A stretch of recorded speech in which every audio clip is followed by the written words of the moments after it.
सिरसा में लिपिक वर्ग ने जताया रोष व किया प्रदर्शन। सरकार के खिलाफ जमकर की नारेबाजी। शहीदों की प्रतिमा पर किया माल्यार्पण। कर्मचारियों की मांग सरकार को हर साल में करना होगा वेतन 35,400। सरकार पर लगाया लिपिक वर्ग की जायज मांगों को अनदेखा किए जाने का आरोप। लघु सचिवालय के द्वार पर जमकर की नारेबाजी। 15 तारीख को लगाए गए कर्मचारी रक्तदान कैंप। एक बार फिर दी गई सरकार को चेतावनी, मांग पूरी न किए जाने तक रहेंगे हड़ताल पर। प्रदर्शन में महिलाओं की संख्या अधिक देखने को मिली। महिलाओं ने जमकर की नारेबाजी। सिरसा से कश्मीर कंबोज की रिपोर्ट। क्या आपने देखा सर भी मौजूद है। हमने हरियाणा राज्य की पहली प्रेस वार्ता की थी, उसमें मेरे से क्वेश्चन पूछा गया था कि सर यदि 4 जुलाई तक सरकार हमारी मांगे नहीं मानती है तो क्या करोगे।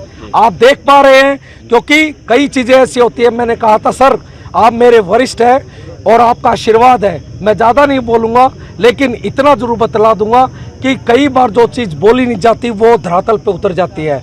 दोस्तों, आपको सबसे पहले तो मैं बता देता हूं कि इस वर्ग ने हमेशा सरकार के साथ अपने कदम बढ़ाए हैं, हमेशा जनता के हित में कार्य किया है।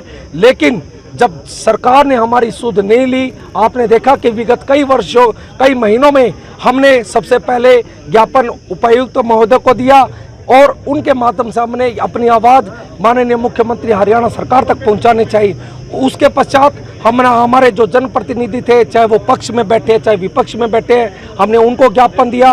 और तीसरी इसी श्रृंखला में जब तीसरी चीज़ अपने लोगों को देखने को मिली होगी कि लोकतंत्र का मंदिर कहलाई जाने वाली विधानसभा में भी हमारे 4-5 साथियों ने हमारी आवाज़ को उठाया। लेकिन वहाँ पर भी मुझे ऐसा लगा जैसे सरकार ने सोई हुई थी कुंभकर्ण की नींद और उसको हमारी आवाज़ शायद नहीं सुनाई दी। तो तत्पश्चात हमने 18 तारीख को हरियाणा के इतिहास में सबसे बड़ा इस वर्ग का एक जन सम्मेलन हुआ, एक महासम्मेलन हुआ, जिसको बहुत सारे साथियों ने महायज्ञ का नाम दिया। और उसकी में आहुति देने के लिए करीबन 15,000 से ज़्यादा लोग वहां पर पहुंचे। और वहां पर संजय बटला जी और वहां की मेयर रेणु गुप्ता जी ने हमें कहा कि 4 जुलाई तक सरकार आपके समक्ष आएगी और वार्ता के लिए बुलाएगी। लेकिन आप लोगों ने देखा उन्होंने हमें वार्ता के लिए नहीं बुलाया। तो तत्पश्चात हमने 5 तारीख से अपनी अनिश्चितकालीन हड़ताल जो हमने पहले सोची हुई थी उसको कार्यान्वित कर दिया और आज हम यहाँ बैठे हैं। आप लोगों का बहुत बहुत आभार। अब मैं चाहूँगा कि कुछ चीज़ें मेरे अन्य साथी ने सब बता दी है। मैं तो संक्षिप्त में यही बताऊँगा कि 35 साल से हमारे साथ के 10 विभागों का कम से कम इन्होंने हमारे रिवाइज कर दिया है। लेकिन एक क्लर्क लिपिक को छोड़कर कि हमारे कि कोई 19,900 पे हम उसके बाद 10 विभागों का ये कर चुके हैं और सबसे ज़्यादा काम करता है। साथियों, मैं बार बार आपके माध्यम से फिर हरियाणा सरकार से बेनती करता हूँ कि लिपिक वर्ग के साथ हमेशा जो ये नीति अपनाई भेदभाव है उसको दूर करते हुए हमारा अब एक ही मांग है 35,400 की।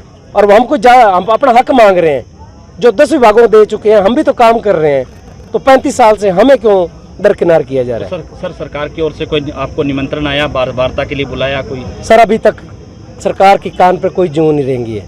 आज हमारा 6ठा दिन है जी। और दिन रात हम अब धरने पे बैठे हैं। तो आगे किस तरह से प्रोटेस्ट आप करें? बिल्कुल हम उसी जो भी शांतिपूर्वक हमारा जो हक है लोकतांत्रिक दायरे में है हम उसी प्रकार रहेंगे। आज उसी की कड़ी में हम स्वतंत्रता सेनानी स्थल सुभाष चंद्र बोस जी और हमारे शहीदी स्मारक पर हम पुष्प अर्पण करने हैं। परसों से हमारा खूनदान कैंप, हम अपने धरना स्थल पर ही हम देश के वीर फौजियों के लिए हम अपना ब्लड भी दान करेंगे।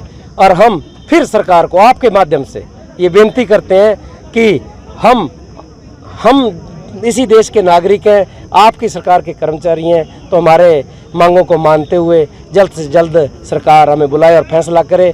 इससे सरकार का भी फायदा है, आम जन लोगों का भी फायदा है और हमारा भी फायदा है। तो मैं पुनः हाथ जोड़ के सरकार से निवेदन करता हूं कि हमारी मांग जल्द से जल्द 35,400 वाली पूरी की जाए। धन्यवाद।